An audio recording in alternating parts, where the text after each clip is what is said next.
আসসালামু আলাইকুম ফরাদ ভাই, কেমন আছেন? ভালো না রে ভাই। কে ভাই, মনটা খারাপ কে?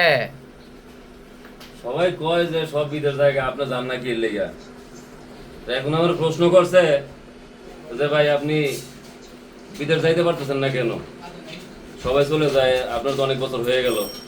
কেউ কেউ কয় ছোটবেলাতে শুনতেছি, কিন্তু পাসপোর্ট বানাইছে ওটাই 2 বছর। তো যাই হোক, সেটা হলো গিয়া দুঃখের বিষয়। তো এখন আমার প্রশ্নের উত্তর হচ্ছে, বলতে বলতে তো অস্থির হয়ে গেলাম।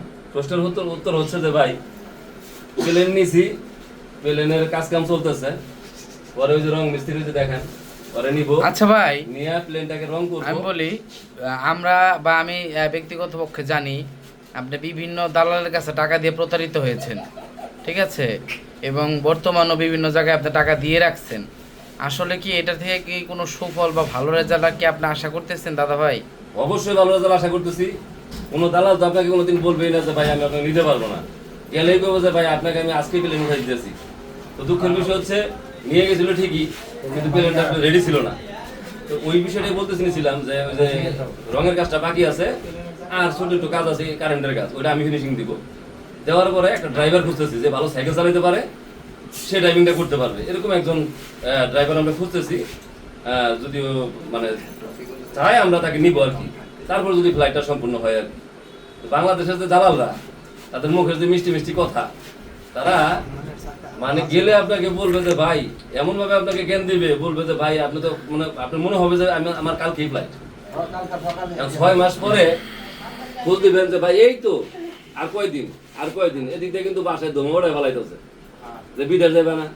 তো পরিবারের তার কিছু কম যায় না, কবি কোথায় নীরব, ওই বাসায় গেলেই নীরব। যাই হোক ভাই, অত্যন্ত ব্যথা এবং ব্যথা ক্লান্ত মনে নিয়ে এই কথাগুলো বলেছে। কারণ কথাগুলো যদিও মজার ছলে বলেছে, তারপরও তার ভিতরে অনেক কষ্ট, অনেক বেদনা আমরা জানি। কারণ ব্যক্তিপক্ষ ভাইকে আমরা চিনি, সে অনেক আগে থেকেই বাইরে যাওয়ার জন্য ট্রাই করতেছে। আর আমাদের সমাজে কিছু লোক আছে, যে লোকগুলা কোনো কিছু না জেনে না বুঝেই আকাশে ঢিল ছোড়ে, মানে বিভিন্ন দিক থেকে ঢিল ছোড়ে। এরা মনে করে কি ঢিল ছড়লে মনে হয় ঢিলটা অন্যদিকে যেয়ে পড়বে, কিন্তু আসলে দিন শেষে দেখা যায় ঢিলটি তার নিজের শরীরেই পড়ে। আসলে নিজের চরকায় আমরা সবাই তেল দিই, নিজে যেমন আছে সেটাকে নিয়ে ব্যস্ত থাকি। অন্যজন কি করতেছে বা কোথায় যাচ্ছে, কার বউ কেমন, কার সন্তান কেমন, এটা না বলি এবং কাউকে দৃষ্টিগোচর কথা না বলি। আমাদের ফরহাদ ভাই বরাবরের নেই, অনেক আগে থেকে বাইরে যাওয়ার জন্য ট্রাই করতেছে, কিন্তু বিভিন্ন দালাল, বিভিন্ন প্রতারক চক্র তার সাথে প্রতারণা করেছে। এবং বর্তমানও ভাইয়ে বিভিন্ন একটা জায়গায় যাওয়ার জন্য অনেক সময় নিয়ে বসে আছে, সব কিছু জমা দিয়ে রাখছে। আল্লাহ যদি কবুল করে ভাই কিছু দিনের ভিতরে ফ্লাই করবে। আপনারা সবাই ভাইয়ের জন্য দোয়া করবেন। তো ভাই, আপনার আমাদের জন্য দোয়া করবেন। ভাই, আপনার কি আর কোনো শেষ কথা আছে? প্রবাস জীবনটা কষ্টের। অনেকে বলে যে আপনি যে কি আপনি ওখানে কাজ করতে পারবেন কিনা। আসলে আমরা বাংলাদেশেই পরিশ্রম করি, তো ওখানে কেন পারবো না? আর যেসব ছেলেরা কাজ জানে না, বিদেশে যায় কাজ করে, তাদের কাছে যদি ফোনটা বলেন যে আমি বিদেশে যাবো ভাই, আরে ভাই জানেন না বিদেশে খুব কষ্ট। আসলে সত্যি কথা বলতে, আপনাকে যদি তার নেওয়া লাগে, যে ছেলে বাংলাদেশে ঘুরতে ফিরছে, মার্কুলে যায় ঘুমাইছে, সেই ছেলে বিদেশে যায় কাজ করে খাচ্ছে, আর আপনি যখন কর্মটি লোক তাকে প্রশ্ন করেন, সে আপনাকে বলতেছে আরে ভাই কি কষ্ট আপনি জানেন না, আপনি পারবেন না। অথচ ওই ছেলে একজন অকর্মা ছিল, সে ওখানে যায় কাজ করে খাচ্ছে, তাকে ভালো কথা কাজ করে খাচ্ছে।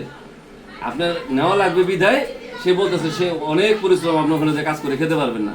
এটা একটা ভুল ধারণা। তবে হ্যাঁ, সঠিক লোকের কাছে কাগজপত্র জমা দিলে আপনার বিদেশ যাওয়া হবে, এটাই বাস্তব।